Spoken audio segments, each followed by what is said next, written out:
Alright, clutch, bet. Let's fucking go.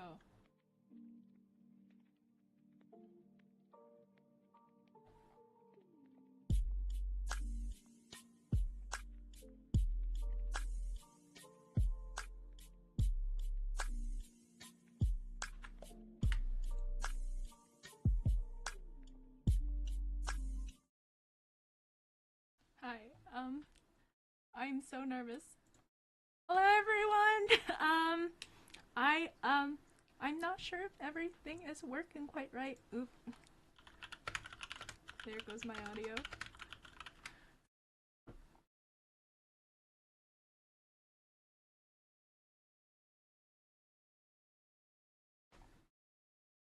I'm gonna cry.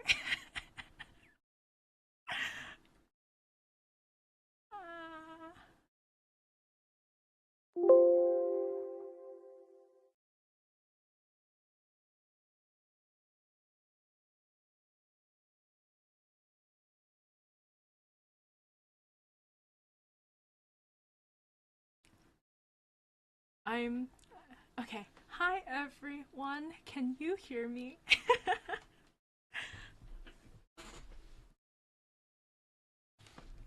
Is my mic working? I swear, everything was working and then it stopped working when I pressed stop streaming.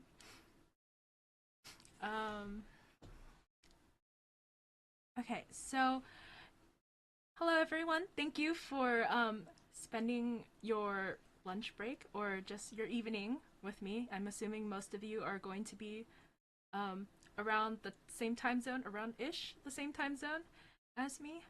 Please correct me if I'm wrong. This is me. Hi, I'm tsaeni. I would like to point out that the wonderful person who illustrated this model is here with us today. That person is Gen, and thank you so much, Gen, for making all of, well, bringing this design to life. I literally came to Gen with like a 15-page document of, hi, this is my backstory of this character. This is vaguely what they look like. And the description was literally person with gray hair and glasses. I'm so helpful. And so basically I was like, Gen, here's this character. Please just make birth them, please. And I'm just so in love with the result of the I can't believe Gen like actually read that 15-page document. And anyway, I have only the highest praise for Gen. Thank you so much. And for those of you who are interested in the short version of the 15-page document I sent Gen, you can head over to my card, and I will be, as I'm refining the document, I will be releasing this character's backstory and lore and continuing the universe that I have built for this character on my card, which is essentially my website. So, thank you. As for the agenda for today, okay, finally, I'm back in my happy space, which is talking about not myself. So, the agenda for today is I'm planning to, well, I created a PowerPoint, and this is probably the stream where I'm going to be talking the most. I hope to talk significantly less for every other stream after this. I want to kind of go over what I see myself doing as a content creator, as well as who tsaeni is, what my stream schedule is like, and then I also wanted to go over some of the neuroscience behind learning and studying and memory, and then I spent my break reading a lot of academic papers, so you don't have to. I wanted to go over some learning strategies and some variables that affect how people learn. And what my goal is for like doing all of this in the first place. So thank you for bearing with me, and yeah, does anyone have any comments or questions about this, or even suggestions like, hi, we're not interested in neuroscience, so please just cut that out of the program. I'm not going to be offended. It was just a pretty interesting read. I would have done it on my own time anyway.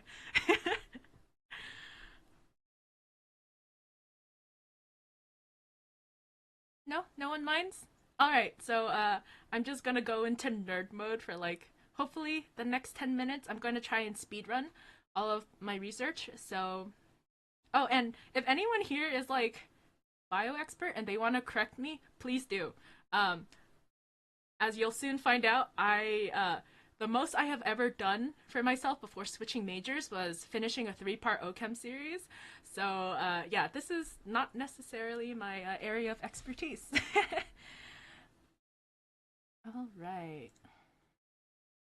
I think I actually have to switch screens for this. I have never figured out how to make my speaker notes viewable. So I might have to my speaker notes are not viewable.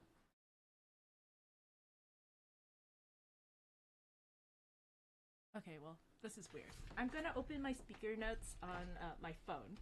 So please hold in the meantime with this pretty loading screen.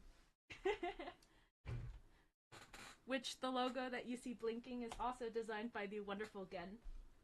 I love them so much. I love this seal so much that I actually got a physical seal, like a stamp, a wax stamp. Maybe one day I will, I don't know, show everyone or send everyone some like a wax seal, if that's something everyone is into. I'm so very nervous, y'all.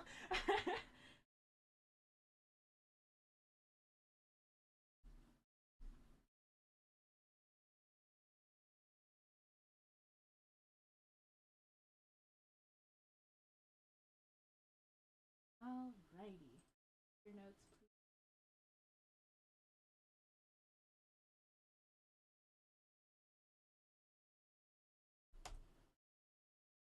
Alright, this is gonna be interesting because, yeah.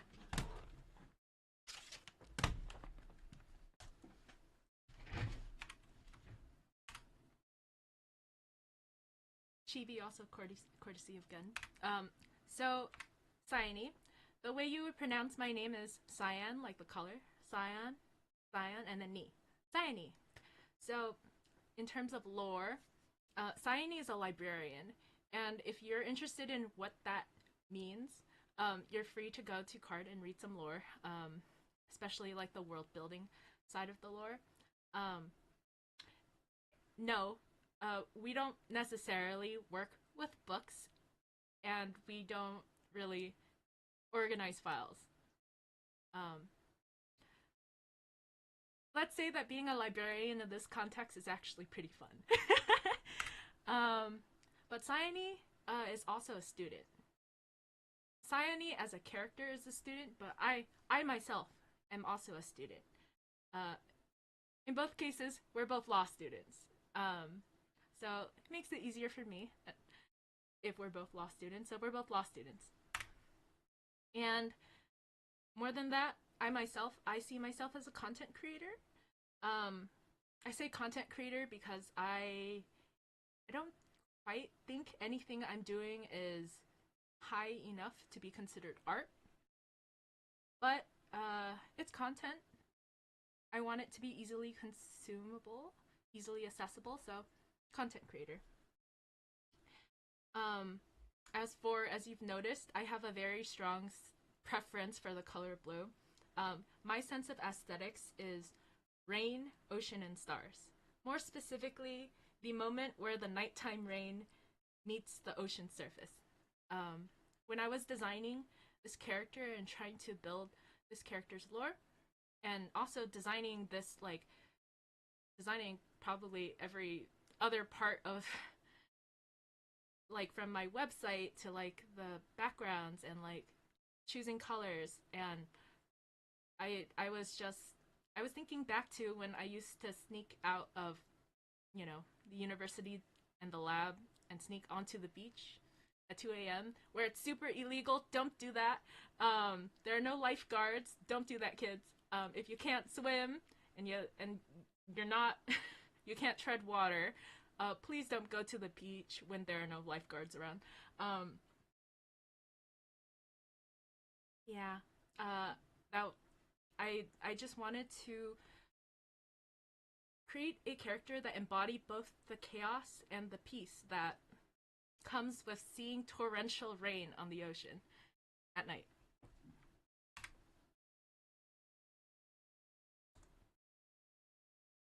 Oh, please work. Oh dear. My technology fails me when I need it to come in clutch. Alright. So, I'm going to phrase this as main quests and side quests. So one of my goals or my main quest in this whole journey of using vtubing as a way to document my law school experience is studying, right? Like, a major part of every student's experience is studying, and it's really like these streams kind of hold me and also hopefully others accountable for productivity. I really need to work hard to maintain my scholarship. I luckily was able to balance my work and my study time so that I'm still placed within the minimum ranking to maintain my scholarship, but it was really close. I think when I was talking to my classmates, had I scored even one question, like if I had missed one more question on my property law exam, I would have lost my scholarship. I have to place top 6 in every quarter to maintain my scholarship, so it's kind of a little stressful. I want to build mechanisms to ensure that I'm actually responsible for my schoolwork and for studying and my class materials. And I hope that by having other, also join me and hold themselves accountable and be able to parcel out time in their schedule to, promise themselves that they're actually going to get work done. Like, if once during the week, great. Twice during the week, if you're going to, spend 4 days a week with me, that's awesome. Let's get this bread.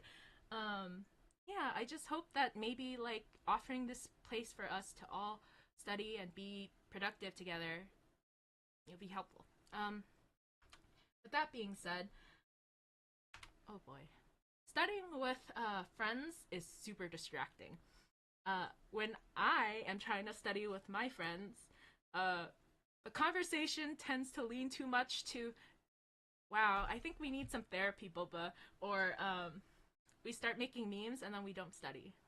And like obviously that's great.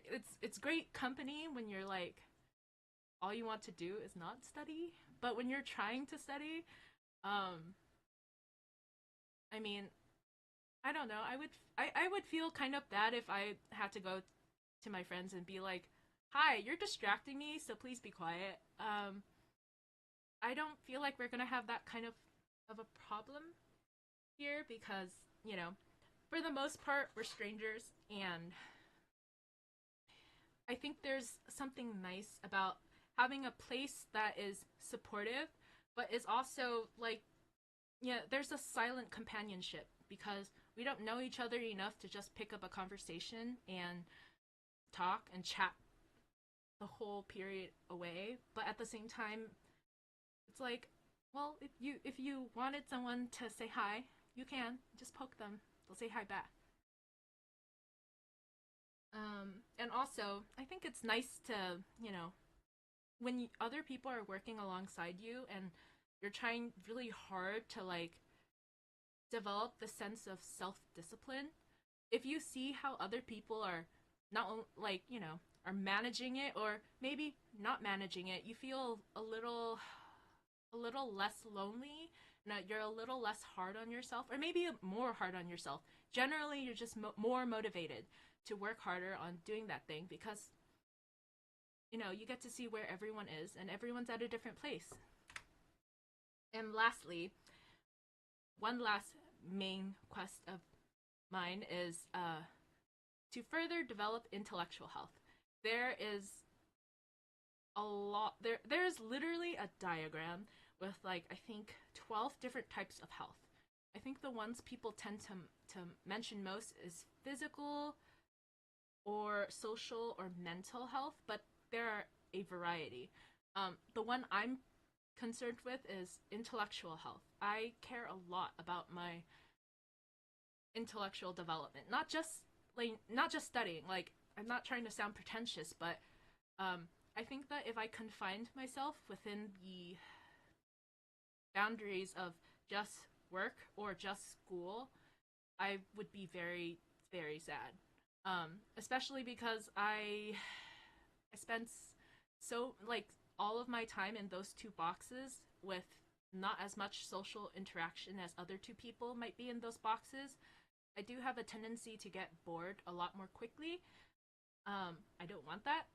It's I'm not trying to say my social health is bad because I talk to people. They're just not like talking to clients is different from talking to like your friends, right? I feel like I need a creative outlet, and personally, like I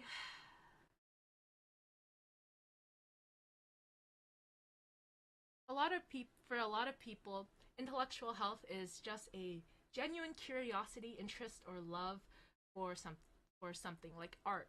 It's not something. It can be video games, but it not necessarily video games. Um, Unfortunately, doing things like simply being a passive enjoyer does not satisfy this requirement for me.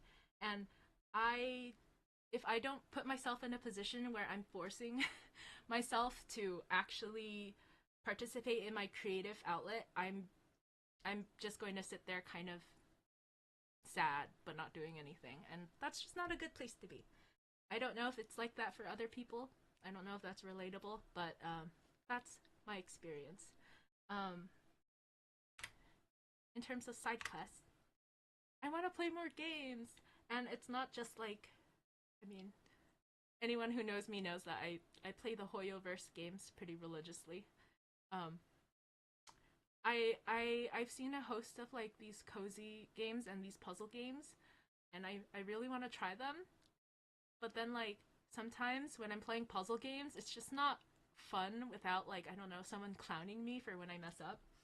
Like I know that's weird, but like it's like when you mess up yourself and you're just like, man, I knew I was not that smart. But like when your friends are telling you, it's like, man, you're really not that smart. It just hits different, you know? Um,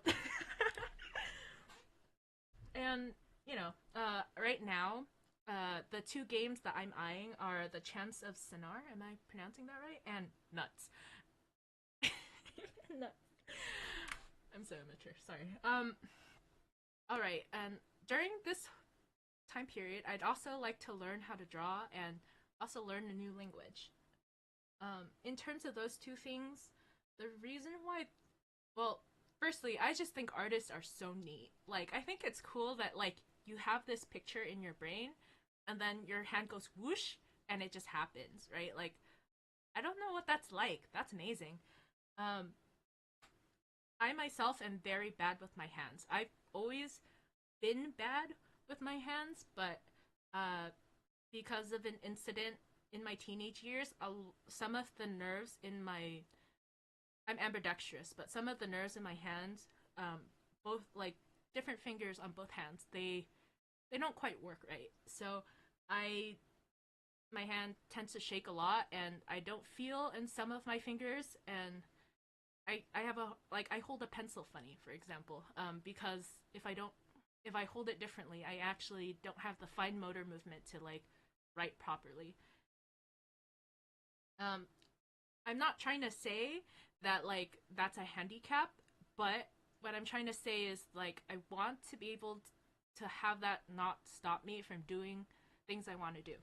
And hopefully you guys can hold me accountable for that. And I also want to point out that like hey, we I don't know what it's like in other cultures, but I feel like in America, in American culture, I am so sorry, my brain is not working right. In American culture, I feel like people are really scared to fail because there's this high sense of like achievement. Like you shouldn't do something unless you're good at it. I, I think that's quite unfortunate because there are lots of things that are valuable just because you're able to do them, not necessarily because you're good at them. Like gardening, for example. I don't feel like people have to be good at growing things in order to enjoy gardening. Um, I could be wrong. And specifically, I want, in terms of like learning a new language, I want to either learn Greek or Mandarin. And lastly, in an ideal world, lore would be under main quest, but I write very slowly, and I kind of already have the whole story outlined, and I have half of the stories actually like condensed, revised, and rewritten. I just need to fill in the other half, and I don't know how to consolidate my outline into something coherent but interesting and concise. So, yeah. I do spend a lot of my time reading philosophy and how does this relate? Sorry, how does this relate back to the lore? I skipped. I skipped a bullet point in my brain. My, to me, specifically, tsaeni's lore is kind of an intellectual exploration of my personal relationship to justice. Already, between the time that I first wrote that outline to now, like, just one semester into law school, my relationship with justice has changed dramatically. Not to say that, like, I've learned anything mind shattering, but I my stance on most things is always shifting. My beliefs are generally malleable, and I've never had a very strong sense of justice and morality in the first place, which sounds really weird to some people, but I don't know. A lot of people think that my beliefs are very convenient because they shift a lot. Like I'll be heading very far in one direction, and then 2 months later, I'm like very far in the other direction. Not politically, but you know, like my stance on things is always changing, and that's because I read a lot. I read a lot of philosophy and academic journals, and I'm always looking to like revise how I feel about something, if I feel anything at all. Um, and so like it's really hard for me to really put out writing, especially something that's really personal, and like feel like I stand behind that, like as if it's an accurate representation of what I feel about something. So that's why just generally writing is just not up there. Even though I love writing very much. I'm not good at it, but I love doing it very much. Um, yes, I just admitted to the public that I'm a loser that spends their free time reading philosophy and academic journals that nobody else wants to read.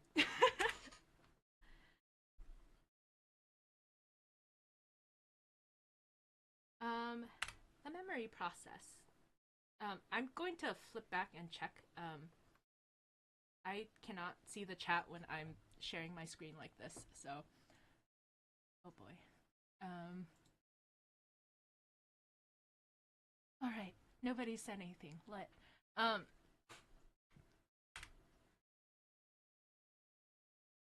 Manipulating multiple devices is too complicated for my pea brain. Learning. So, can I start with a question for everyone? What is your definition of learning? You can be as technical or casual as you want. Or if that's not a question you want to answer, then how about like, what does good learning look like then? How do y'all learn best?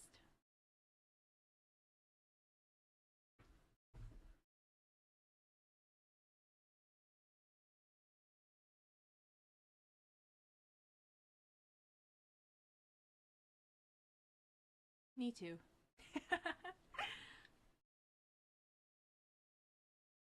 Alrighty, so. Oh my gosh, the screen has not updated. Have you been. Have you all?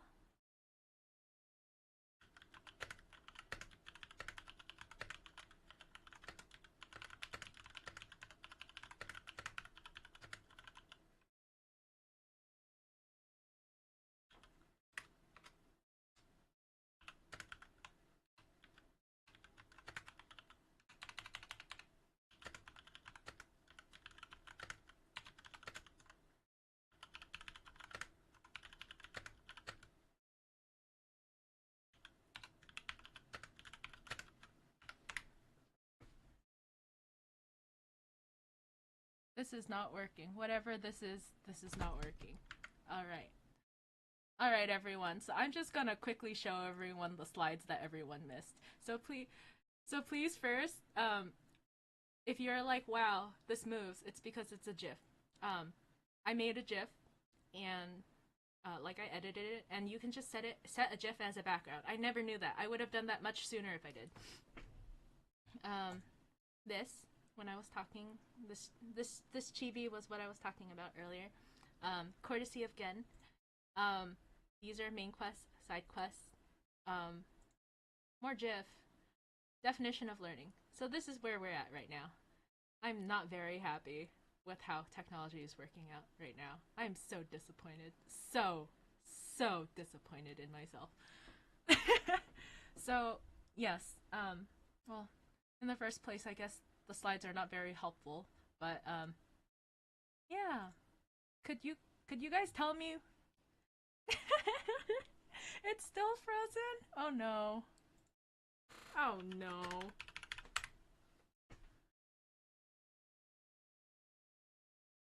I'm gonna cry.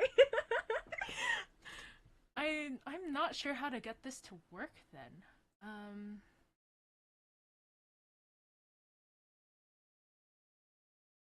Oh boy. I was hoping to keep the stream PG friendly, but if this keeps up, I'm actually going to swear up and down. Please. Click clack? What do you see? Nope. Alright. I think it's because it's trying to remotely access this. Does this work? No. I think I might have to Google this, y'all. Unless it's this. Can I use this?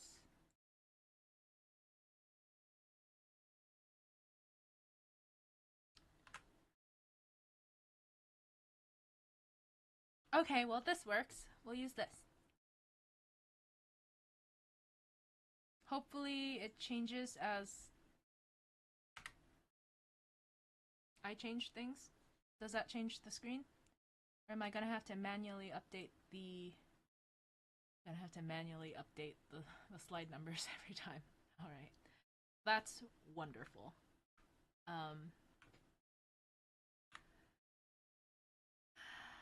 Okay. What we're gonna do instead is I'm just going to screen share. Normally.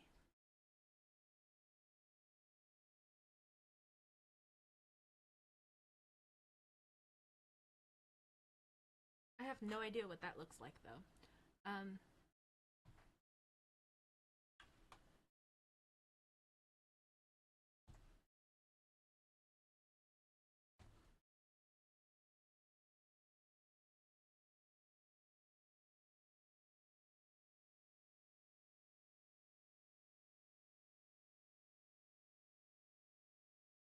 Why is technology so hard?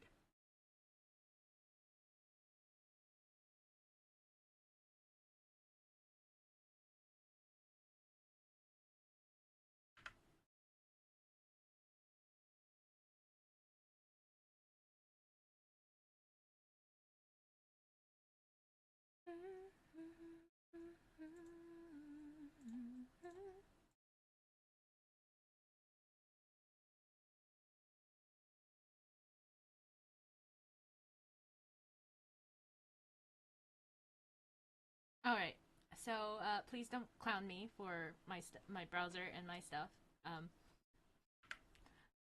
This is how we're just gonna have to do things.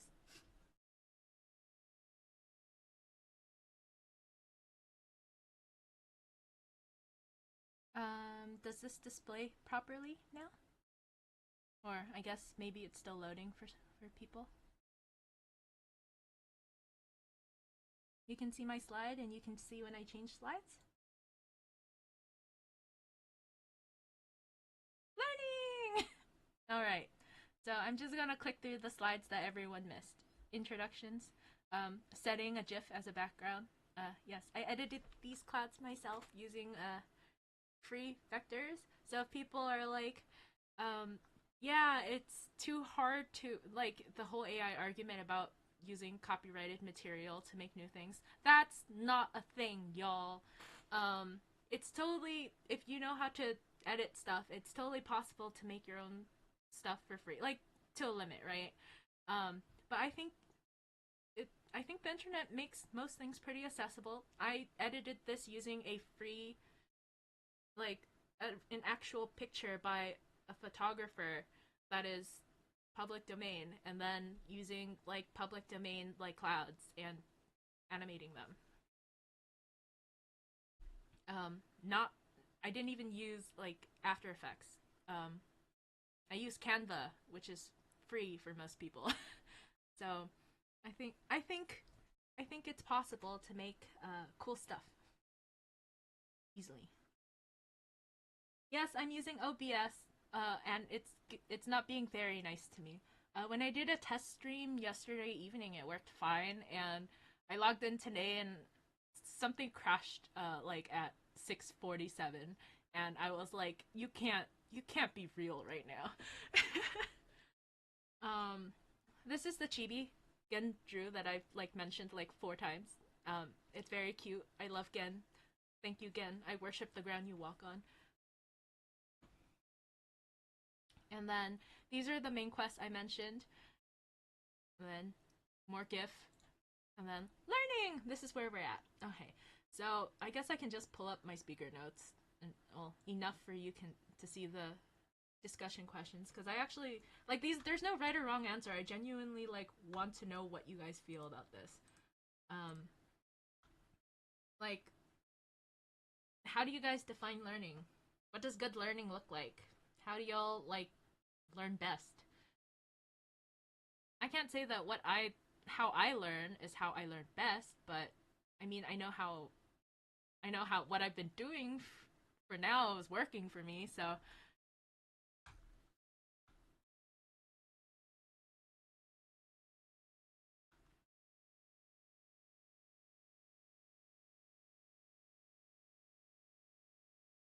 is it just me or is there this amazing latency?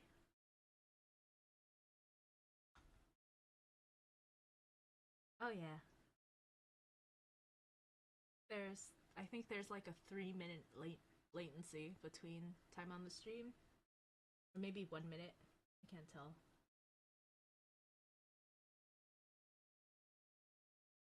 This makes interaction really hard.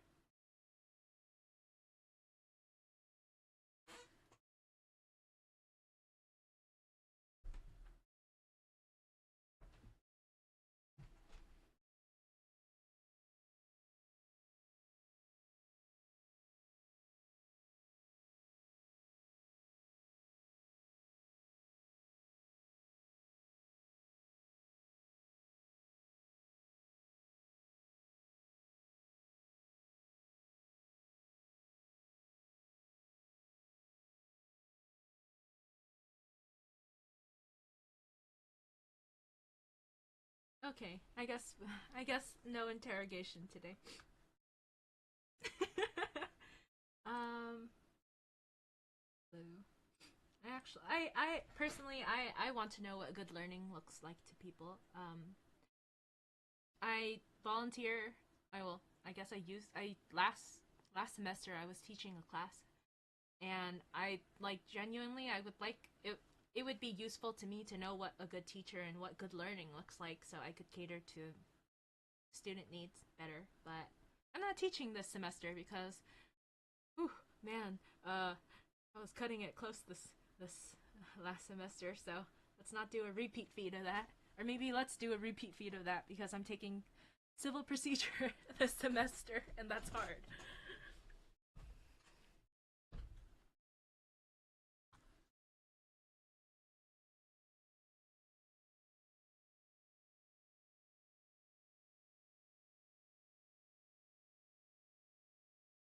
I also have no rights in learning. Um, I'm not a neurobiologist, y'all. Like it's just like I just I tried to educate myself out here. Um, where to we some kind of motivator, tutorial videos and replicating it. I'm through examples and following a definition or proof. Oh, that's so interesting though. Like that they yeah, no, that's interesting. Like you like to see what you're working with first and then like you want people to explain to you how the examples work afterward.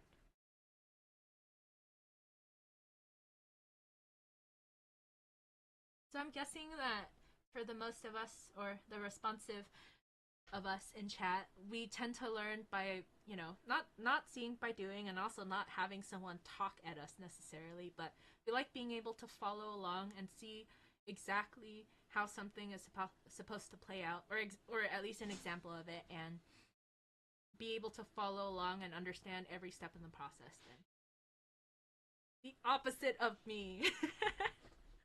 I'm a theory person through and through. I will get really confused if somebody gave me an example of something and then was like, figure it out.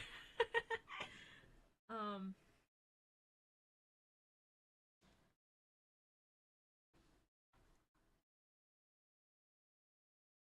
do y'all have a preference for like visual learning versus like, I don't know, kinesthetic learning?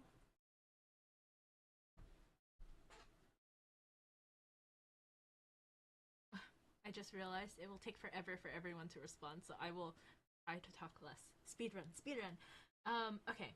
So I'm going to go through three definitions of learning, and they're all kind of derived from a neural neurobiological, psychological, like perspective on things. So the first one, learning is a physical, biological, energy dependent activity that occurs in response to sensory outputs or inputs. Can't believe I got that backwards. I swear, I did my research, I swear. So basically, it's like your brain receives all of these, receives all of these sensations from quite literally your senses, but your hearing, your eyes, the visual input and visual stimuli are probably the most often used examples of things, or like touch, taste, but you're not actually processing every single thing that you're experiencing, because either not all of that information is relevant, or you would just overload how much your brain is able to understand if you were to try and compute everything that you were experiencing all at once. So learning is partially just kind of a focusing of like the activity of trying to focus and sort through all and then respond by remembering all of a specific pattern or a specific, focus of those inputs. So like, for example, when you're eating cake, you're going to remember that it's sweet and maybe it's chocolatey. Probably not going to pick up any of the other tastes, or you're not going to want to remember the taste of anything else that might be in the chocolate, or the chocolate cake, or the cake that I just made into a chocolate cake, that might be present there. Second one, the second definition is that this is the neurological one. Learning is when the brain changes in response to that pattern and that stimuli that we noted in the first definition to produce new neurons. So the neuroplasticity that occurs in response to neurogenesis. Actually, despite us talking about how our brain doesn't grow in size past the age of 22, generally speaking, it actually doesn't stop your brain from learning new things, generating new neurons and neurological pathways and such. Your neurons might not increase at as rapid of a rate, but your brain is still growing, just in a different way. So yeah, this comes up a lot more when talking about critical development theory. We're not going to go into that. It's interesting, but we're not going to go into developmental psychology. And then the third definition is when a process that involves working memory, or generally it's termed short-term memory, and long-term memory, and also the associated control processes in other parts of the brain, like motor movement, to manipulate like relevant information. That sounds really, really chunky. That's like a really bad way of explaining it. Sorry. So it's basically a process. Learning is a process in which you take your short-term memory and your long-term memory and you squish them together somehow, or they connect somehow, and then they also connect with some kind of like some process. It could be auditory, it could be motor, it could be visual, and creates this pattern, a pathway that your brain remembers. Hopefully, remembers. Could also mean this definition can also be interpreted, because it's worded so vaguely, as the process of taking something from short-term memory and moving it to long-term memory. That is also a form of learning. You can also derive that interpretation from this definition. It's just a really, really vague and very technical definition. Has anyone's brains exploded yet? This is only slide 1.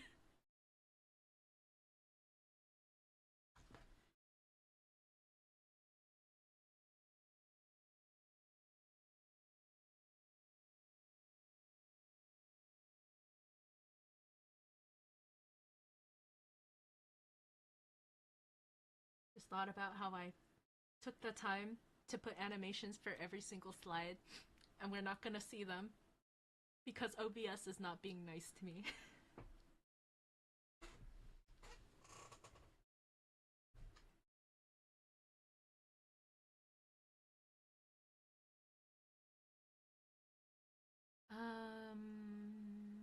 I'm going to assume there's no questions and just move on. Feel free to interrupt me with any questions at any time, by the way. Not just because of latency, but because I will naturally get distracted, so you might as well distract me with questions and comments anyway.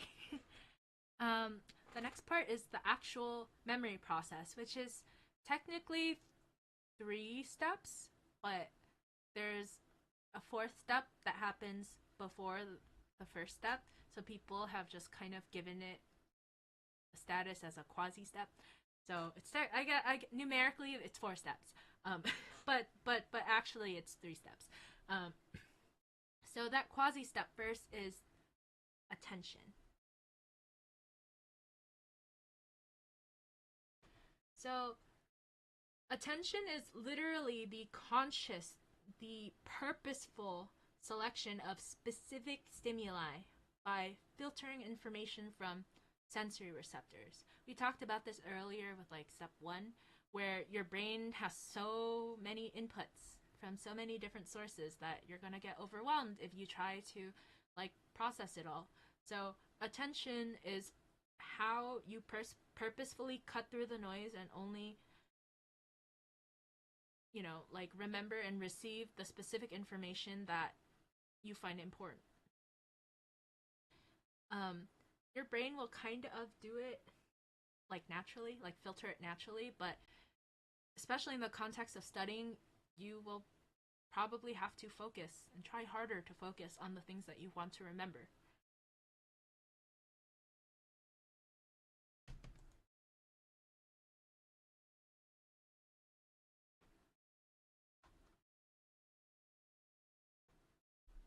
The next step is something called encoding. Encoding is literally the moving of that stimulus information to short-term memory. When you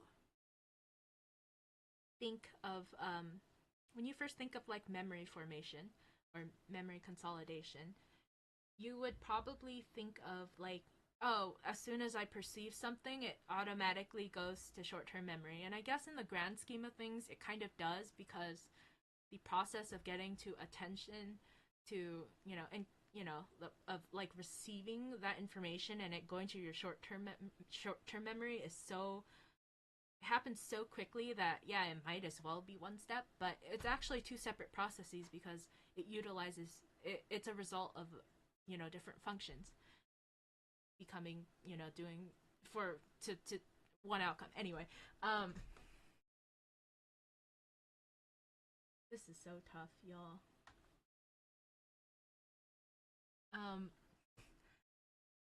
So there are 2 terms of short-term, or 2 types of short-term memory. Oh geez. The first type is immediate memory, which is like literally you might like, oh, that dog is a very pretty shade of white, and then you forget about it. Short-term, like immediate memory lasts a few seconds.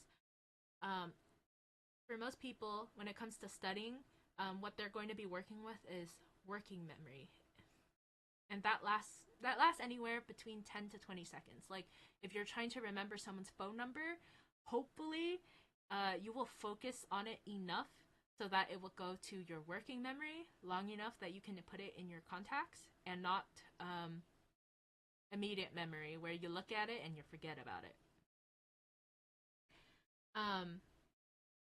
Now, storage is the process of moving that information from your short-term memory to your long-term memory.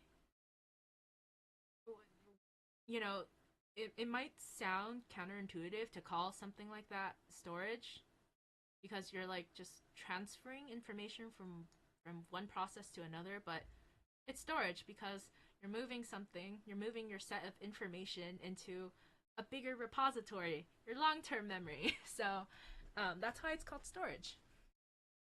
Um, it's important to note that this process is really important and takes a little longer than the process of getting to encoding to storage or attention to encoding.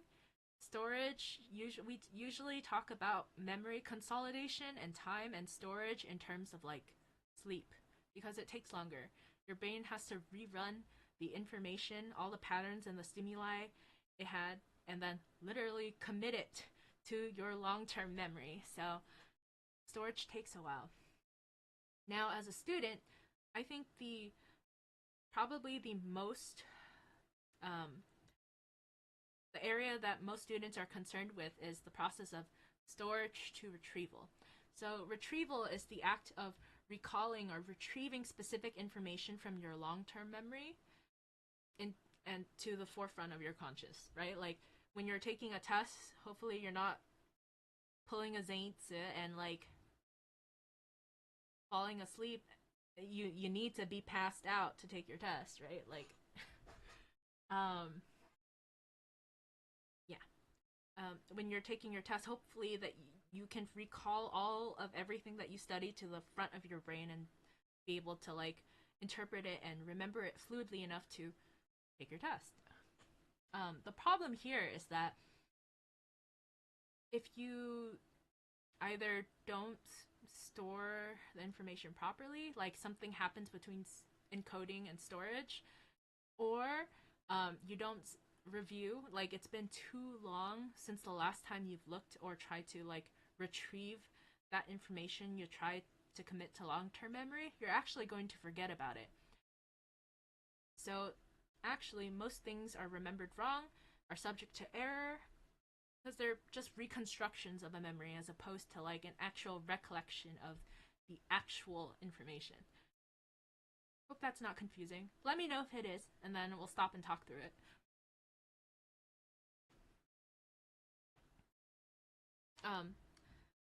This one is gonna this slide is a little more technical. We're gonna talk through dual process theory, or specifically the reasoning dual process theory. There are very many dual process theories, and they're all riffs off of and this one is also a riff off of an original dual process theory. If for those of you who got a DM at 4 a.m. from me about, you know, how humankind might be monkeys that can only hold two halves of fruit at the same time. My shower thought of the day, yeah. It has something to do with dual process theory. So what exactly is dual process theory here? So dual process theory, oh man. So dual process theory is this, there's no other way to say theory than theory, right? This theory in which there are two processes, like the behavioral, so like more action based processes, and cognitive, which we'll just say as like the thinking type processes, and they work together. They even kind of, they're interwoven more specifically with each other, and together they enable you to make higher and more complex mental functions such as decision making, evaluation, analysis. One can't function independently of the other. And so system 1 is like you see on the graphic on the screen.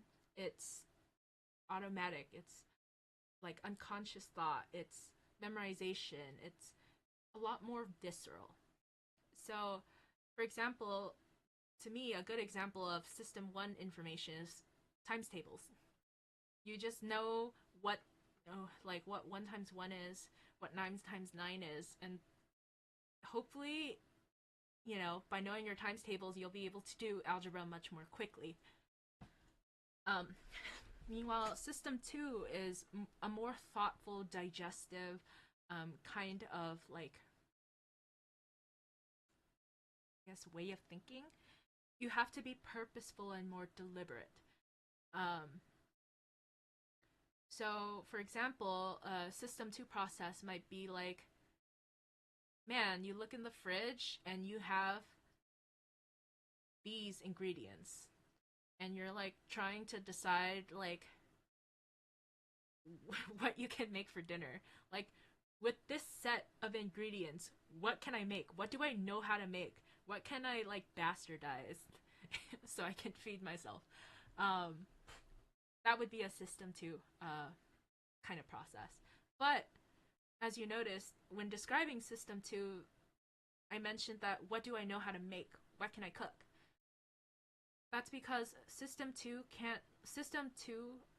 types of behaviors and processes can't happen without System 1 knowledge. They're all kind of interconnected, right? So like, if you don't know how to cook, it doesn't matter whether or not you want to make, like, I don't know, what's really complicated to make. I don't cook well enough to know what's complicated. Most days, even pouring cereal into the bowl without getting milk all over the table is really hard. Ow. Yeah, but it's hard. Just as like reading is hard when you don't know how the letters, each individual syllable and letter sounds, right? And it's probably really hard to do math if you don't know how to count sequentially. I'm not really sure if there's anything more can be said about this. I think it's pretty straightforward. Oh, but here's the thing. Dual process, a big criticism of dual process theory, there are many big criticisms, but one of them is that dual process theory and, under the structure is very prone to biases. The reason why I'm bringing this up is that, for example, under this theory, if you ingest information incorrectly, especially System 1 information incorrectly, those cognitive biases and misinformation will, will interfere and make your System 2 functions more vulnerable.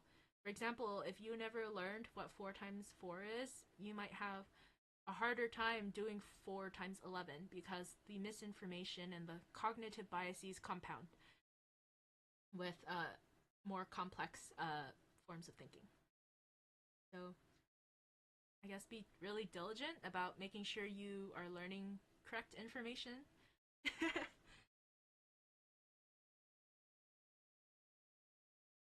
Alright, next slide. Alrighty, I think from this point forward, I try to communicate almost exclusively in memes. Or, not exclusively, but I try to involve many more memes. I think I was writing these slides when I was really tired, and I was like, why not memes? Alright, so, forgetting. Specifically, active forgetting. The brain is a repository with a lot of things to remember and can hold a lot of things and does hold a lot of things. We like to make wrinkly brain, smooth brain jokes, but I think everyone's brain is at least a little wrinkly. And so that means that your brain is holding a lot of stuff that, if you're trying to like actively remember things, and you have so many like irrelevant memories and just like unusable information in your brain, like you're gonna have a harder time remembering things more quickly. Like I've seen jokes about how like people remembering some cringe thing they did in middle school, and when they're trying to sleep at like 2 in the morning. I relate. That's that means your brain is not doing the forgetting part of its job well enough. The brain has to have a very powerful and efficient, I guess, forgetting apparatus if it wants to make sure that its access to memories and information is efficient and quick and organized. So the process of your brain literally reprogramming itself and like deleting information it doesn't use or hasn't been used for a long time is called forgetting.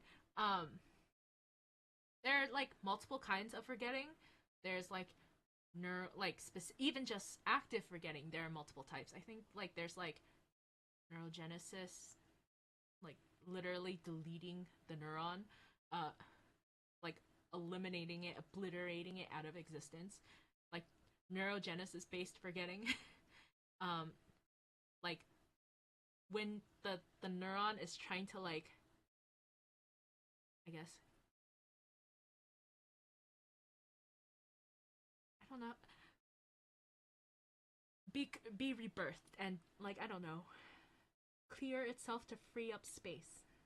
I that's the most benign way I know how to put it. So it can remember more stuff, like free up storage. There's the like interference based forgetting. So like I guess this comes up more when we're talking about like unpleasant memories and stuff and how you're like your memory is stuck because like oh there's something making you not want to remember it. And then there's intrinsic forgetting. Like there are many types of forgetting and we're not going to go into that today because that's not relevant to how well we're going to study. What I'm trying to get at here though is that like forgetting is important because you need to know what your opponents are, right? Like the brain is very good at forgetting things. Like I'm gonna tell you right now, my brain is so good at forgetting things that most days I don't know where my phone is. Like I'll be using my phone like maybe in the morning and then I leave it on the bathroom counter after I brush my teeth. And then I just kind of go my whole day without my phone. Because I can't find it, so why bother, right? Like, be like that sometimes. And, yeah. That's, that's, that's the opponent you're against, right? Like, that's, you have to work super hard. Study really hard to fight that. Like, for some people, the struggle is not gonna be as real. But for some of us, the struggle is gonna be so real. I'm gonna have to throw hands so hard. So many hands. There are like multiple reasons as to why scientists think that active forgetting is like such a like it's so powerful. It seems more powerful than like the remembering apparatus of your brain. And that's because people think that, well, people, very smart people, think that being able to recall information accurately, successfully, or just in general, like really depends on the mood, your physical state, your like how much energy you have, how much sleep you got, and if you're like multitasking or not, right? That's probably true. I tend to remember less when I'm multitasking. But it also can be like seen as a homeostasis tool. Like your brain is just trying to like balance itself out and bring itself back to its natural state. Like, you know, like if you like take up too much storage, your brain's gonna be like, nah, and probably want to like clear up some of that storage because that's weird. You shouldn't be running out of storage, right? Alright, next slide. Variables. So this is where I'm just going to like talk a lot through I guess there wouldn't be theories, but some factors that kind of like affect learning in general. And these slides are gonna look so weird because I can't get things to play because I can't be in present mode and still have stream work properly. So the first one is motivation. I'm sure most of us have probably heard the song if we use any kind of social media.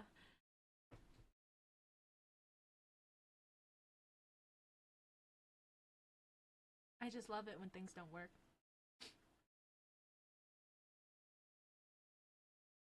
I just love it when things don't work. I'm in distress. Anyway, I'm probably going to leave a link to the slides in the description because this makes me so sad. Please enjoy my slide.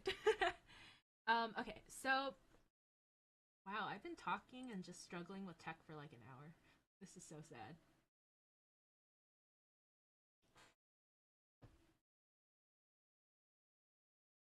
So, this is cheesy, but like some of the most important factors in how well somebody learns something is motivation.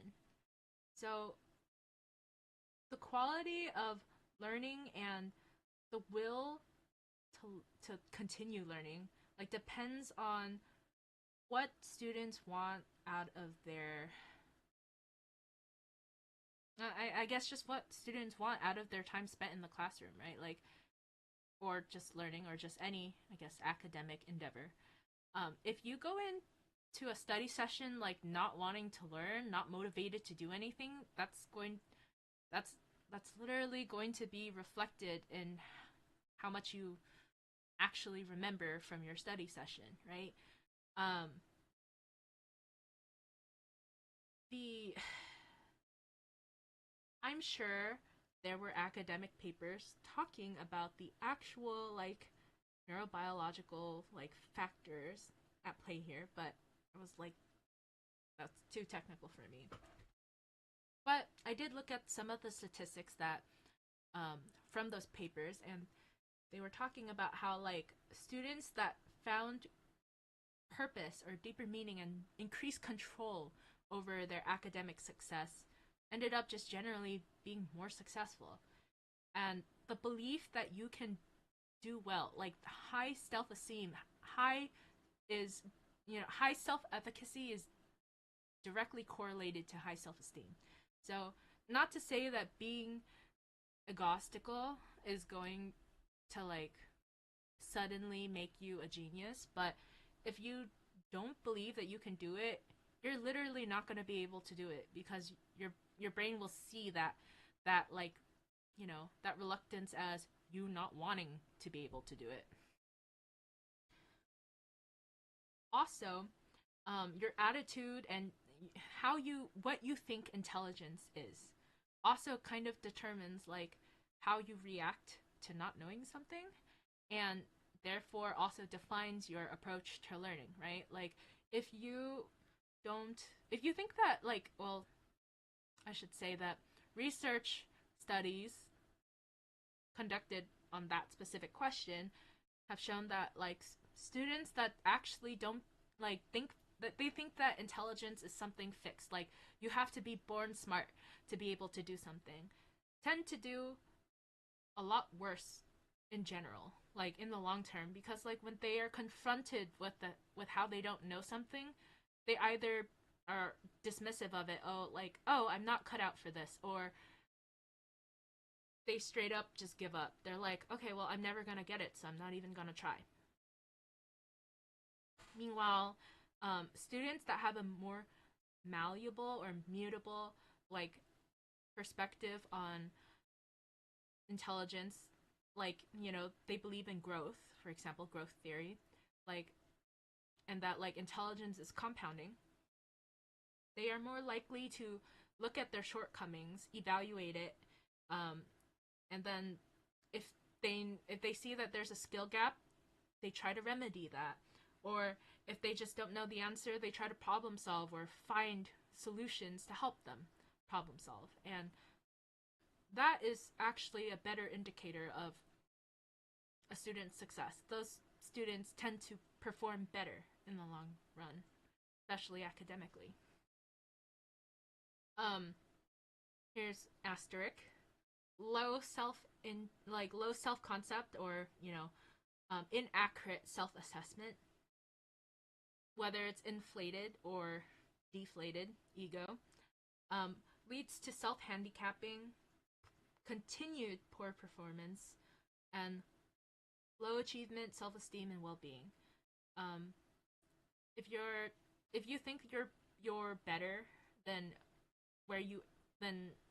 how you actually are, you're going to struggle a lot more because you're not able to see that you're lacking in something, and therefore you're not able to make up for remedy your weakness, right?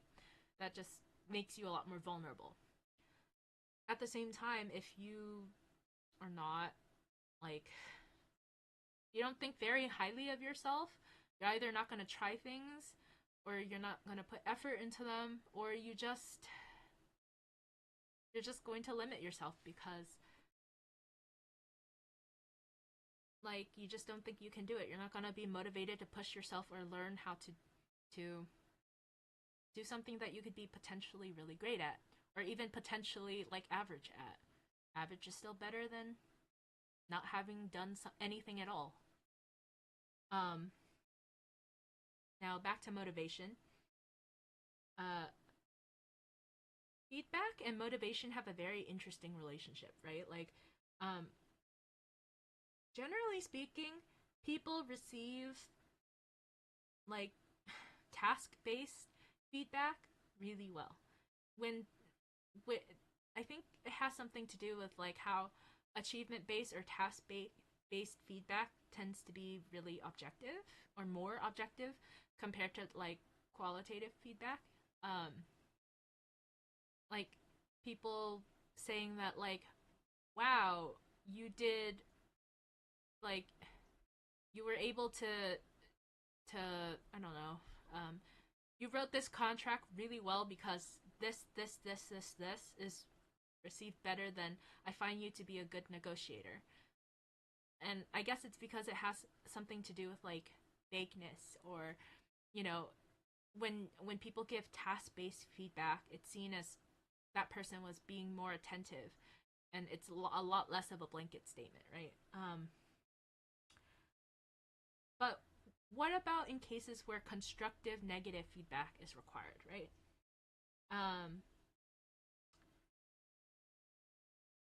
Interestingly enough, when it comes to constructive negative feedback, people, research shows that people tend to react a lot more poorly, unsurprisingly, to qualitative feedback.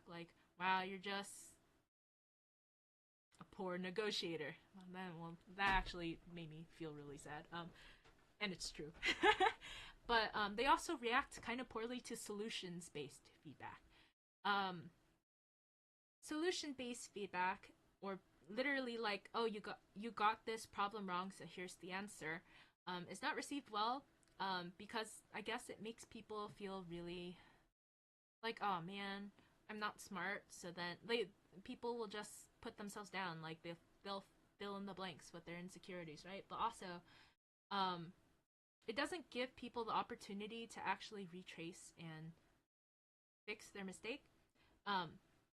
So in these cases, what science says is the best and most motivating way to, provide feedback is offering strategically useful information for task completion. For example, it's if you didn't quite hit the mark here, and instead of giving them the answer to that, being have you tried doing XYZ? And leading people to the answer, right? Not telling them what the answer is, but giving them hints on how to get to the answer on their own. And that tends to increase motivation because, you're making people do the task again, so it increases engagement. But it also helps people build a sense of achievement in themselves. So even if they missed it this time, they're still going to get it because, wow, they're going to follow this useful feedback, and they know they're capable of doing the steps outlined in the feedback, right? So yeah, of course they're going to nail it because now they know what they're supposed to do. So the type of feedback that you receive from people is directly contributory to the motivation you might have for a task.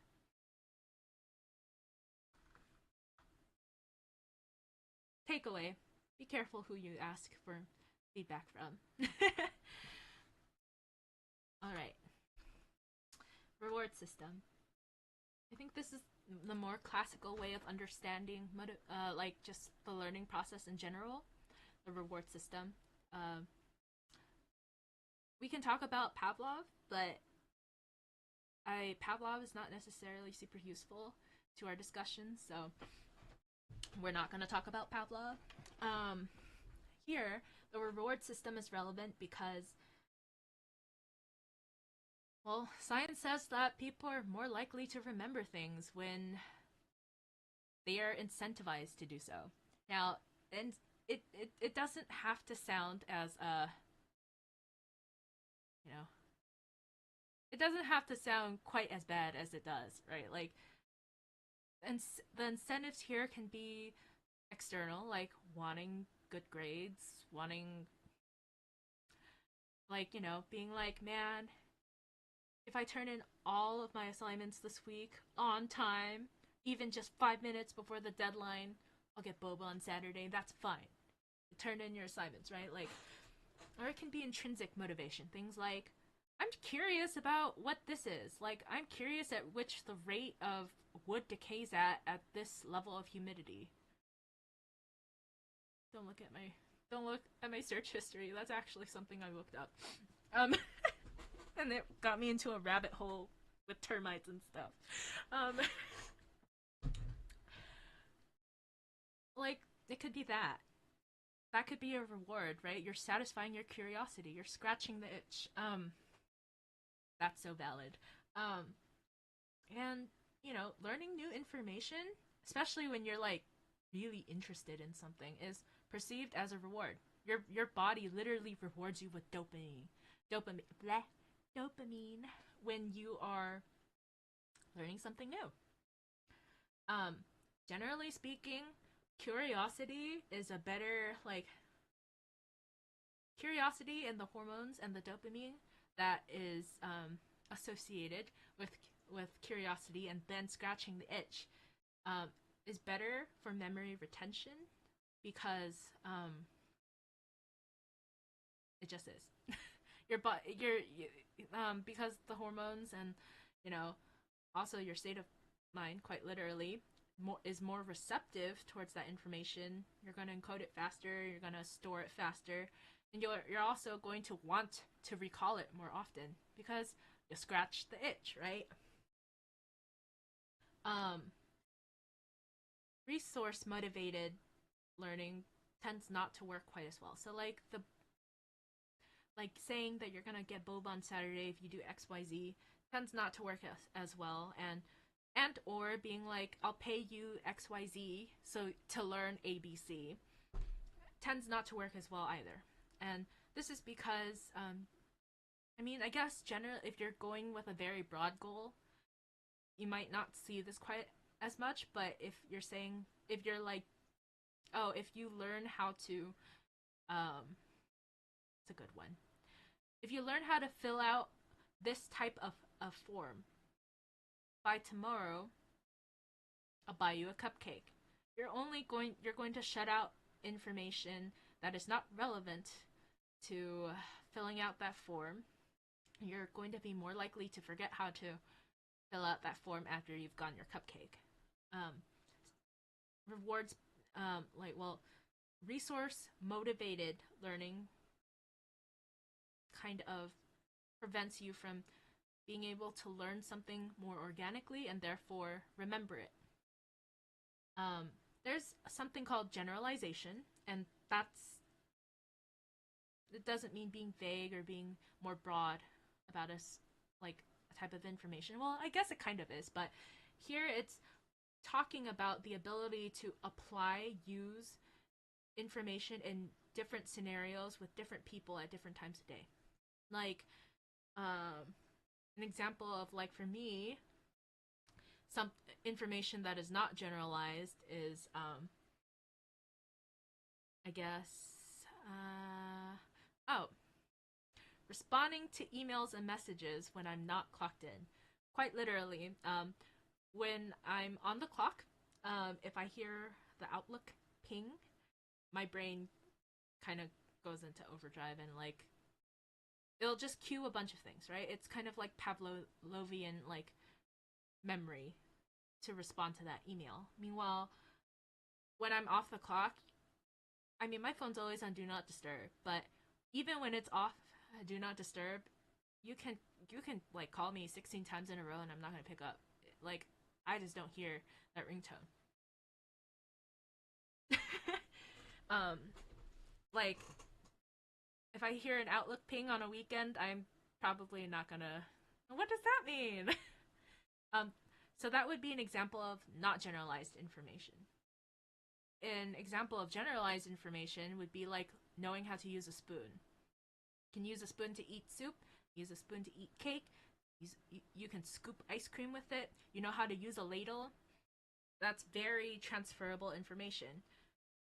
Perhaps it can even transfer to using other utensils, such as forks, tongs, knives, even. I don't know. Um, or using chopsticks as, you know, spears, kebabs, not just a precision tool to pick things up. Okay. So the thing is that when you try to learn something based on like external rewards, especially like resource motivated rewards, remember how I said earlier that resource based motivation tends to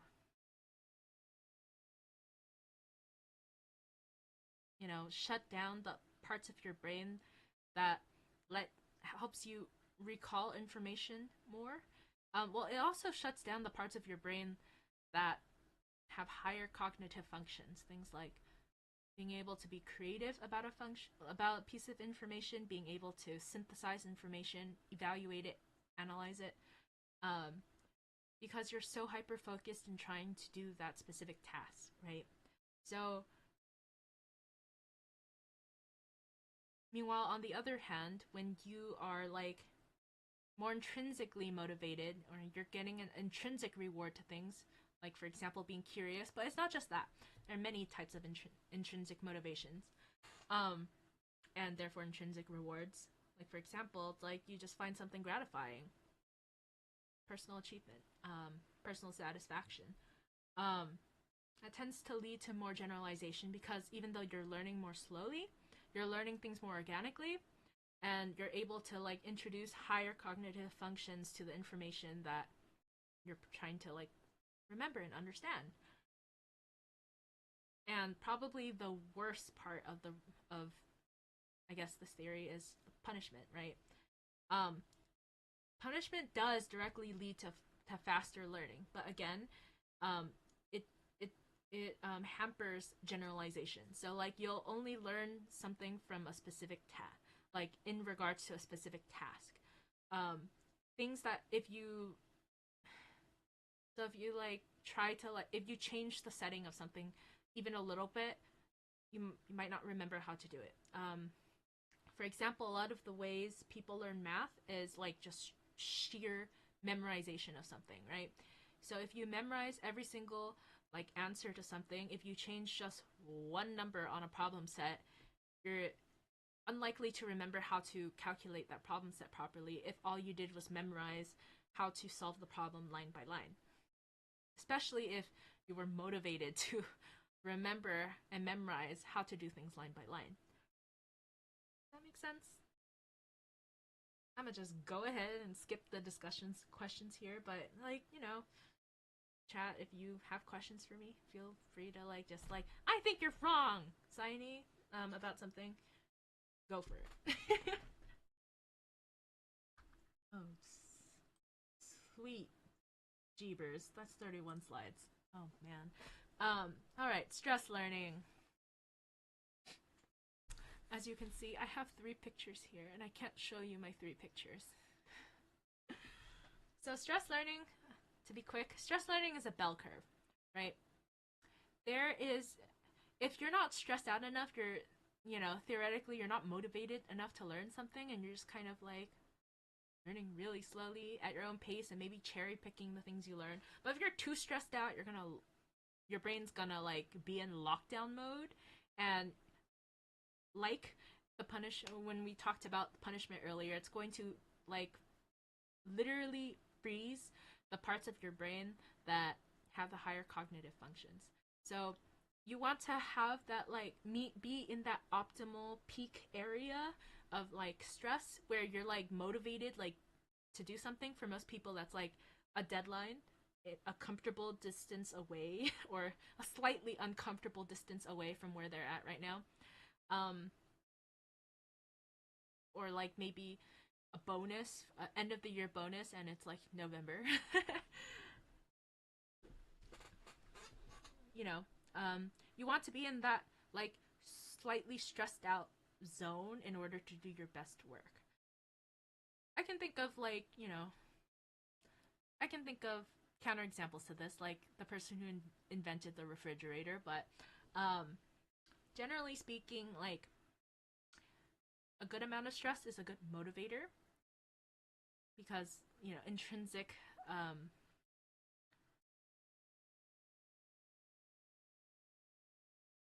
motivation, intrinsic rewards, I forget. But too much stress actually like interferes with memory retention, recall, all that. So, cortisol is okay for you in small doses, not good for you in big doses. The important thing here, though, is I wanted to mention failure. We get stressed out when we fail at things, right? And according to science, that's true. You're not gonna learn when you're like failing at something. Generally speaking, what science has found is that most people, when they fail at something, they become apathetic to it, right? Again, it kind of goes back to the like, oh, I'm not good enough at something, so like I'm not gonna try. Why waste my time? They become apathetic to something as a result of the failure, and so they kind of shut that opportunity off. Like, even if you were to give them like valuable constructive feedback about something, they're just straight up not gonna care enough about it, and they're just not gonna learn from their failure. But by the same token, you can learn just as much from failure as you do from personal success. And that meaning like you've learned what works for you, so you're just gonna keep doing it. That's valuable too. That's better than not knowing how to do something. Here's the thing. Humankind seems to feed off of other people's negativity because like the brain seems to do just fine with like learning from other people's failure when we're learning from other people's failures. We can't learn from our own, but we can learn from other people's. Just as much, in fact, as learning from our own personal successes. Like learning what didn't work for someone else is just as valuable as learning what worked for us. You're probably like, okay, so what if failure is not an option? Where's my dude, Steven? Where's my emotional damage guy? What if failure is not an option? In that case, then your best shot at something is trying to minimalize apathy, right? Like, I guess in scientific papers, they literally call that the tune-out effect.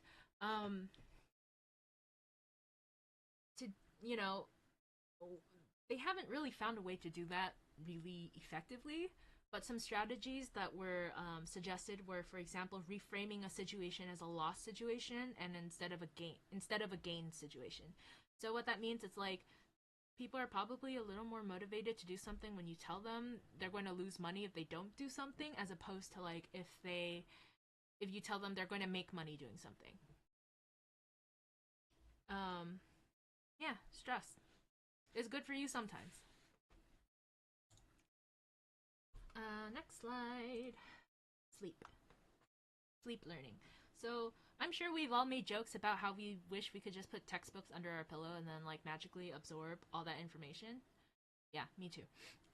Maybe I would be able to sleep better if I could do that. I'd spend more time sleeping. Sleep learning is a type of learning that only occurs when you're unconscious. And it's called learning simply because it's a mental function. But remember how I told you how um, when you sleep, your brain is busy trying to consolidate the things you learned during the day. So that's kind of what sleep learning is, but it happens when you're not asleep too, just to a lesser degree. Um, so sleep learning is important, like, sleeping, literally sleeping.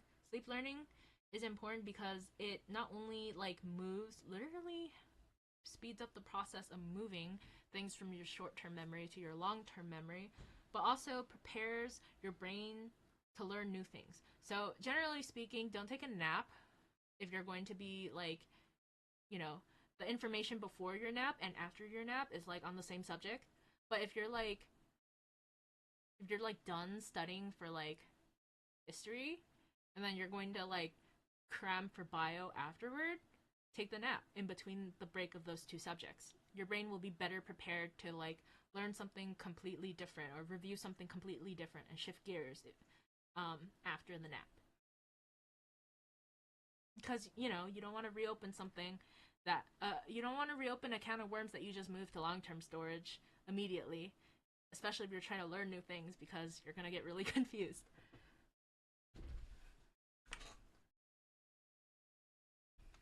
Procrastination, my best friend. All right. Generally speaking, I think people think procrastination is a bad thing. I think it's a little more situational.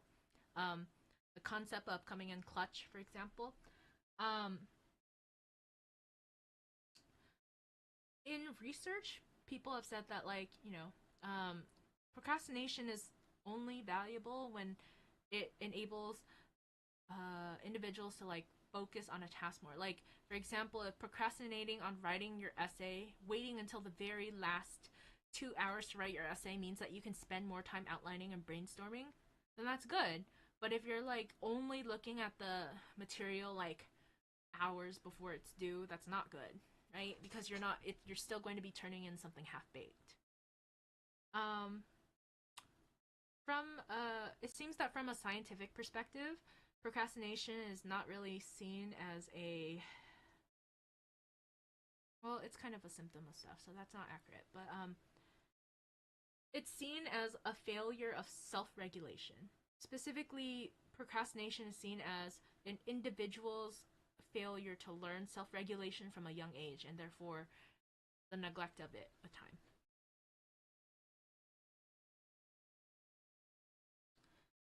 I wanted to save some time to talk about learning disabilities. Um, we'll talk about disabilities and a little bit later as well, like disorders and stuff. But the research has shown that individuals with learning disabilities, whether or not they're quote quote labeled as gifted students or not gift, or like control, or even normal students when they're on like experiments that do not involve gifted children, um, across the board seem to be weaker in like subjects that require some kind of decoding or spelling or mathematics tasks. And they also tend to be weaker at tasks that involve like having like sensory tasks. They the papers I read didn't really have a explanation for this. They just said like here's the data, like that's that's kind of what it is. Um, they suggest that these students um, they are experiencing learning disabilities because of like kind of like they're not able to quite receive or respond to the environmental stimuli that their brain like is receiving. They're just not like, picking up quite as much, or maybe they're just having these memory deficits, and that like directly affects how well they do in school. But with that being said, that doesn't necessarily mean that these students do worse in school than other students. And even if they procrastinate and experience negative moods more often than normal students do, they were trying to figure out why. And it seems that the critical factor in all of this is that students with learning disabilities, their academic performance, is a lot less based on actual achievement and actual competency, and more guided, like by factors such as determination and hope. It kind of ties back into the motivation thing. Like, I guess at the end of the day, students with disabilities, when they don't, especially in environments where they don't have the support they need, like, they will just, if they really want it, they will go get it. They'll work twice as hard as their normal, like, counterparts. It doesn't seem fair, but I mean, hey, that's why we're working on trying to improve support for students with learning disabilities.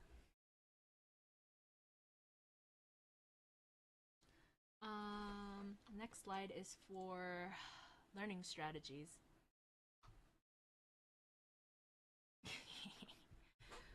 The first one is quite literally just the base, like what everyone tells you, right? Like, how well you do in school is almost directly determined by how well you take care of yourself. Because, if you can't really do well in school if you're asleep in class. Very true. But it's like things like study in small chunks, take breaks. Things like, if you know you're bad at something, practice literally the thing you're bad at. Don't do a full run. Like, for example, with musicians, if they know they can't do that riff in measure 7, beat 3, like, they're going to practice that riff over and over until they can put it back in context, right? When you're taking a test or you're trying to prep for a test, take the practice test in the same conditions that you expect to be taking it for the actual test. It might be true that you might understand the test material like in a fluid enough manner that you can take your test regardless of where you are, but why would you make it harder for yourself when you can just simulate real testing conditions and, study and test yourself in the same place? Somewhere that you're familiar. And of course, exercise is key, right? This is so hypocritical coming from me, sleep and exercise, but like, I think that it's kind of true that if you're really sickly, you're gonna literally be struggling a little too much to be doing well in school. And then things like having poor nutrition, and then like having that lead to like brain fog, that's making you work harder to do the same amount of studying and learn the same amount of things. So if you can minimize those the effect of those negative factors on your study process, you're going to study more efficiently.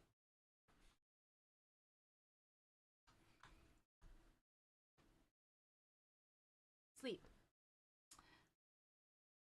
Sleep is so important. I wish I slept more. As we said earlier, it helps with memory consolidation. Specifically, REM consolidates new information with and like connects it to existing information, which is super important for if you want to try and remember it later in the long term. Non-REM sleep kind of like clears your brain. Like, if you want to get technical, it clears all of the dopamine and all the other hormones that are in your brain from throughout the day. And therefore, in doing that, strengthens the neural pathways in your brain. Sleep deprivation, like sleep debt, is a real thing. And it can sort of be repaid, but you're never going to like fully be able to repay sleep debt. So it's better that you have a good sleep schedule and you take care of yourself than have to like and deal with the lack of sleep and try to make it up afterward. You're not going to get the same quality of sleep, and in most cases, prolonged sleep deprivation can lead to kind of more permanent changes in brain chemistry that I'm not qualified to talk about. So, oh, and also it negatively, it impairs your memory retention. So, you know, if you're trying to study, then sleeping poorly is going to be detrimental to how much you're going to be able to remember for your test. Schemas. One of those words that you always read but you never pronounce. That's just simply a way of saying that here's a shortcut to like remembering a bunch of things. A common one is an acronym, for example, but also things like slogans, things like mottos, things like learned behaviors that you see people do all the time. They're all schemas because they are just like an association of different processes, different behaviors, different information that you kind of just associate to one thing. So if you're able to like, I don't know, tie in all those pieces of information to that one trigger phrase, trigger word, trigger behavior, you'll be able to remember a lot more simply because, wow, look, all of this is related. Something I know like so much about this.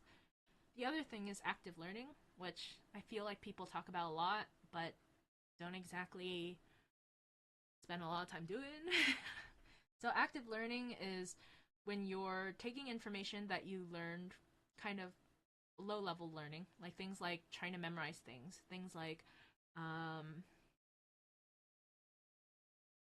passively listening or passively reading something, and you're trying to engage more deeply with it by synthesizing it, trying to explain it back to someone else, consolidate it, or like, like try to put into practice what you just read so that you can more easily remember that. That's called active learning because you're trying to utilize higher cognitive functions to, understand that information. That tends to work better. People tend to remember things when they actually have to engage more deeply with it. And then this is stress theory. We kind of talked a lot about stress theory, so I'm not going to go more deeply into that. But you can put yourself in like moderately regulatable levels of stress by just doing something unfamiliar or making something like upping the challenge level on something, or changing the format of like your paper to force you to be more engaged with information. That tends to put you in a little bit more stress and therefore make you work just a little bit harder. Now here's the tried and true way of remembering things: testing. Testing has been proven time and time again to help people learn and remember things, especially for the long term. I assume this is why a lot of classes are centered around testing. Maybe it has something to do with the stress that we talked about earlier, but for the most part, it's because testing directly forces people to actively recall information. So if you read it and you committed it to long-term memory, you'll be able to recall it. It's just, some people are going to be able to recall it faster and some people will recall it slower. And if you didn't learn something, or you only learned it in the short-term memory, you're not going to be able to recall it. Maybe you could guess, but you're not going to be able to recall it. It would be made pretty obvious on a test. So by studying and actively testing yourself, with things like flashcards, with things like practice exams, with things like here's a picture, or here's a concept, or here's a topic question, now explain to me everything you understand about it, like by testing yourself using Feynman's technique, like you will be able to like remember it a lot more simply because you were forced to access that information more recently. Here's a learning strategy that I personally don't recommend because I get so distracted, um, and I go down every single rabbit hole that I can. But seems to work generally speaking, for you know in science in experiments. It's something called cooperative learning, and the strategy we're specifically talking about is the jigsaw technique. So this is when people break into groups, and each person in the group will specialize in one topic, one aspect, and then they'll go off and they'll study and become experts in that topic, and then they'll go back and they'll share their knowledge and teach everyone else in the group what they know. The reason why this is seen to work, especially in the long run, is because a jigsaw technique not only forces people to be more diligent about learning things and the credibility of their information, but they also hold them, like their group members will hold them accountable for, like, oh well, we said that you're going to be an expert in this, so you have to do your part, right? You can't just like not do anything and expect to free ride off of everyone else's knowledge. If you don't learn this, nobody else will. Personally, I think this is a little risky. I have trust issues though, so like I would prefer to learn everything on my own, but I can see that there's so much value in having like every single member specialize in something, especially if you're in a study group. In the classroom, for example, what it might look like is the teacher breaking people up. Like the classic way of using this technique is having the teacher break people out into multiple groups and having one person of every group specialize in a topic, and then having the people who generally in the classroom, maybe the 4 or 5 people who have that topic, convene and become super experts in that topic, and then go back and communicate that information to their individual groups. Yeah, sounds fun. Um, and my personal strategy is the umbrella strategy. So, um, I talk about this to every single person who will stop to listen, right? Like, the way I study is I read things generally back to front. I start from the conclusion and I work backwards. Um, Not quite deductive reasoning, but it's just that, like, for me, I understand things through big picture, big theory, umbrella things first. So if I don't, to me, it's a valuable way of understanding how all the details and all the concepts connect. Um, so I'll go by reading the conclusion first, so I understand kind of what I'm getting into. Then I'll go read the terms, the key terms, the jargon, try to understand what the definitions of that are, and then I'll go and read like the topic sentences or like the topic paragraphs or the sub conclusions for each section, and then work backwards. It's just more organized for me because then I could also prioritize the importance of that information. Um, I find that it's a super achievable and super useful strategy, especially when I'm not able to spend very much time learning about something. It gives me the most return of investment for time.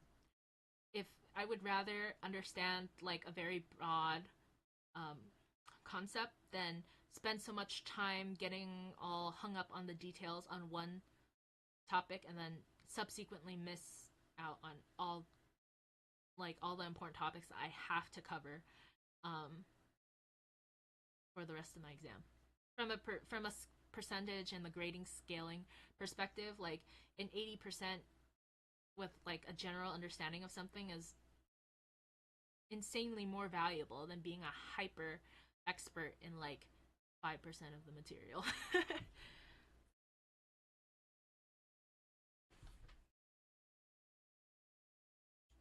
um then lastly, it's like I just wanted to like leave some words of encouragement.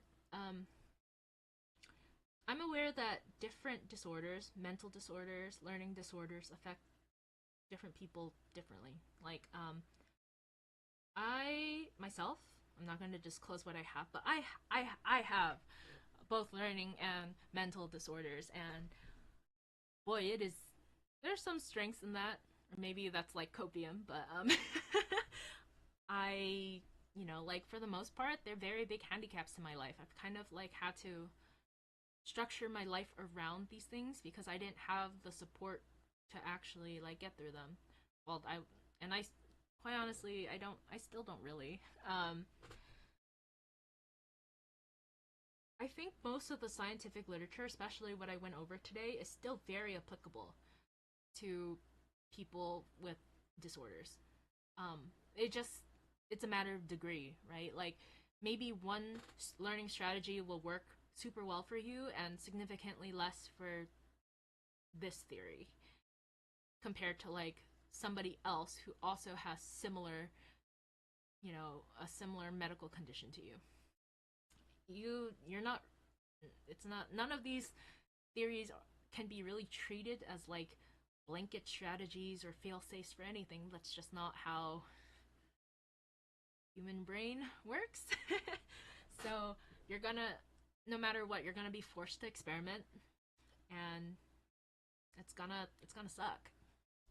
With that being said, when you pick a strategy, commit to it for a little while. Like actually, like sit down and give it like a probationary period, right? You're not gonna be really good at something you're doing for like basically the first time when you first do it. If you are, then well, I mean, hey, you found something that worked, right? But realistically, um, change. Most people don't really adapt to change quite as well.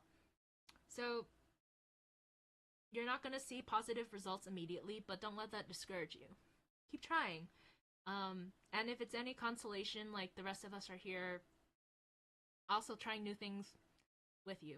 Like, look, I'm cutting time out of my day to actually sit down and stream because I need to sit down and study instead of do whatever I did last semester, right? Like this is gonna be a struggle for me because I don't usually study this early in the night, and I also don't usually cut time out of my schedule to study. I just study whenever, um, and I just kind of do the like. Oh, I read the conclusion. I like manage 40% of the chapter this time. Close the book. I'm actually forcing myself to like chunk through everything this time. So, hey, we're gonna be out here in the thick of it, just with you, just maybe in like a different part of the patch of forest. Like we're all out here. And I mean, hey, if you're out here to just have a productive work call and you've been listening to me blab about learning this whole time, hope that information was useful to you in other aspects of your life. Or if you just tuned me out, that's fair. um, I'm not talking out of my butt, maybe a little, but generally speaking, I tried really hard to make sure everything I was talking about was credible. Okay, so like, if you want, you can go look for these research papers and read it yourself. Citations are here. There's probably more. This is what was in my citations document though, so I read everything that was at least on that, and then like some more tabs that I had open that maybe I didn't put citations in for. Don't remember. There's so many of them. Lastly, wanted to talk about scheduling. So I promise, I won't talk this much for like literally ever.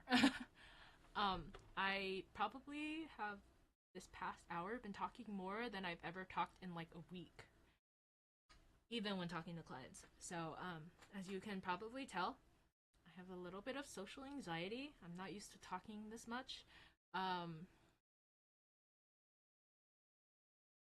So yeah, moving forward, streams are gonna be study with me, and they're gonna be approximately 3 hours long.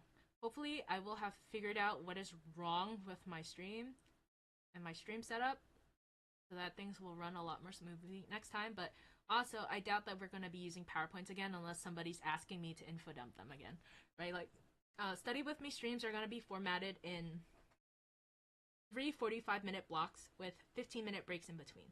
So, for example, 45 minutes, 15, 45, 15, 45, 15. So you can think of it as like a longer version of a Pomodoro. For me, I'm someone who tends to hyperfocus. So actually taking breaks is the hard part. I can get distracted, but I'll get distracted and I'll go back to pick up where I left off, generally speaking. Um, and sometimes I pick up where I left off for so long, I don't notice that I've been working on something for like 6 hours. It just be like that. Um, and then I'll like maybe remember that I should go eat something. So yeah, moving forward, study with me streams are gonna be studying for 45 minutes, or working, doing homework for 45 minutes, 15 minutes to chat and like make jokes. I like dad jokes. Tell me lots of them. 45 minutes studying, 15 minutes of that, 45, 15. Um, the only exception will be on Fridays because I mean I'll spend some time asking y'all what you want to do on Fridays. Free Fridays, right? Like, if y'all don't have anything you want me to do, then we're just gonna game. Probably start with Genshin because I haven't played Genshin or Star Rail in a long time. I miss my characters. I miss my pretty girls. Um, but if not, we can play any like Nuts or Chance of Sonar or really any other game that you guys suggest. So, or we don't have to play games at all. We can do something else. Yeah.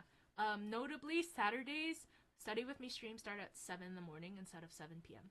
So, I just flopped around my work schedule instead of like doing a morning shift. I'm gonna work like do everything in the afternoon. Questions? Actually, if you have questions, just put them in the chat. Otherwise,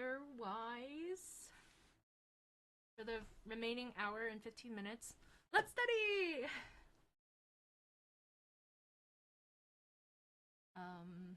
Let me figure out how to change screens. Yeah! I think I got it, but my camera is frozen. That's not good. Oh yeah. It is hella frozen.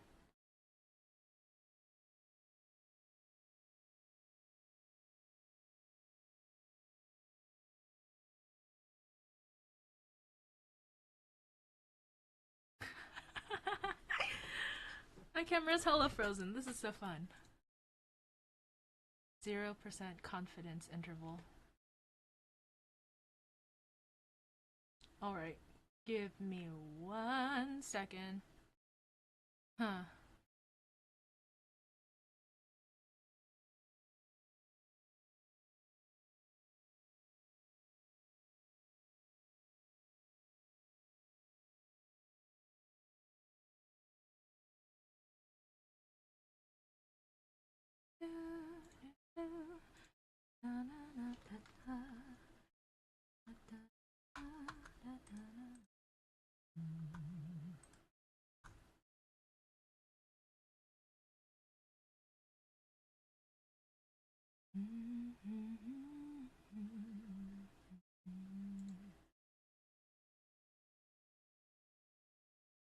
Let's have some music in the back while we work on troubleshooting this.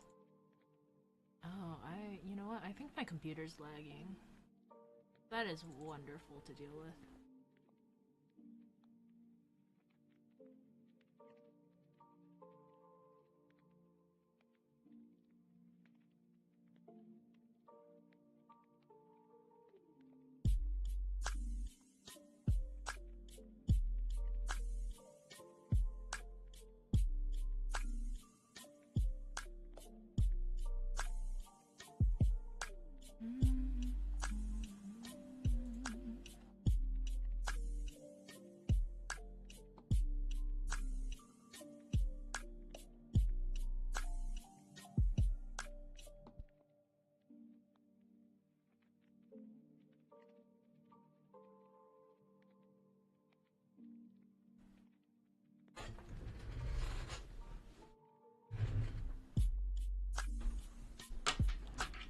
Yeah.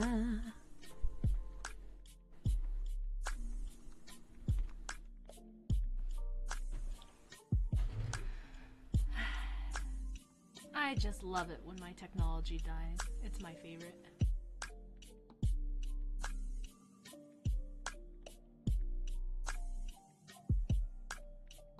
Really? I've always thought it was like, for me, I'm super aware that I have really good memory. But the problem for me is I'm not very good at processing things. I'm not like quick on my feet, quick on the uptake. But also it's like, I guess it has something to do with like the sleep deprivation, because the process of getting something into my long-term memory is like really, really hard. But like from once it's in my long-term memory, I remember things for a really long time, like even the little dumb things. I think there's something wrong with my webcam.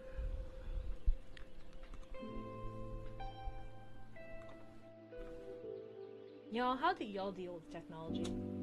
This is like the printer being broken like minutes before you need to get a proposal to a client. This is like literally the worst.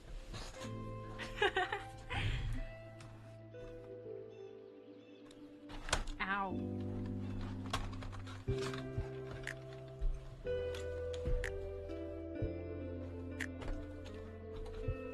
Sorry, I should have read Trillian's comment before responding. That is a habit I need to break. I just kind of respond to people's comments when I read them and then forget that nobody else knows what I'm talking about.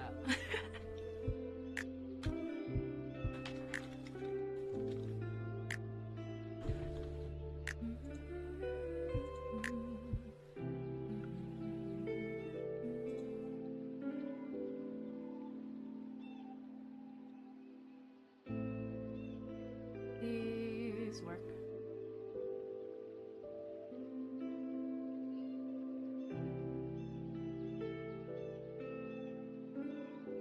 Yay, it's working now. Cool.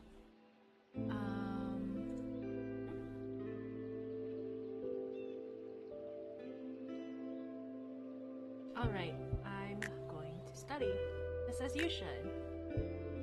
I'm also gonna mute my mic so we don't get disturbed.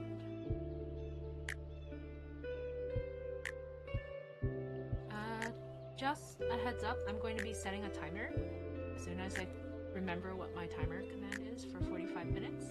And so I'll see you guys in 45 minutes.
Oh, I did enter it correctly.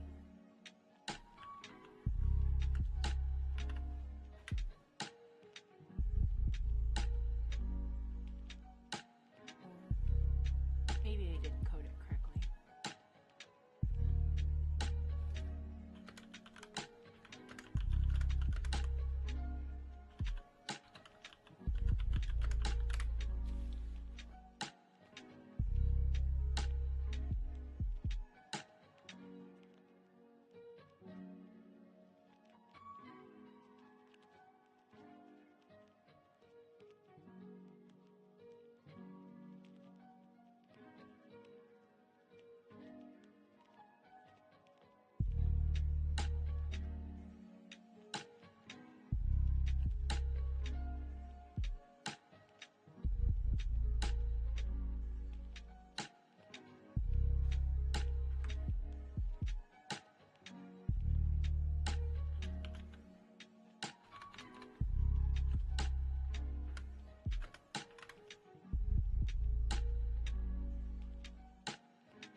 45 minutes up.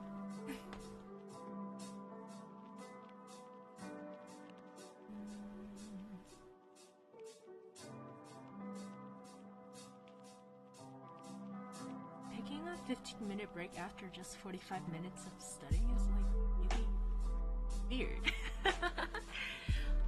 I don't usually take breaks this soon.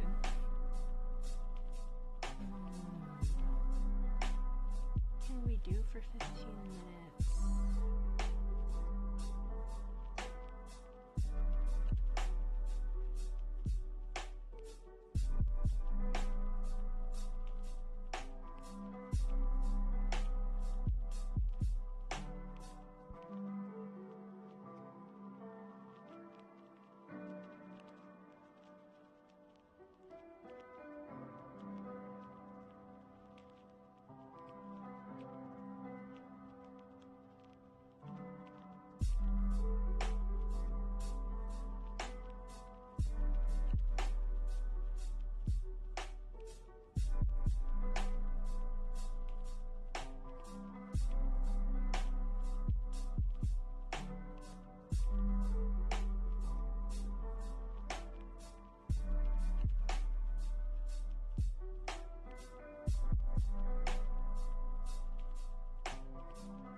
everyone. Thank you for joining me today.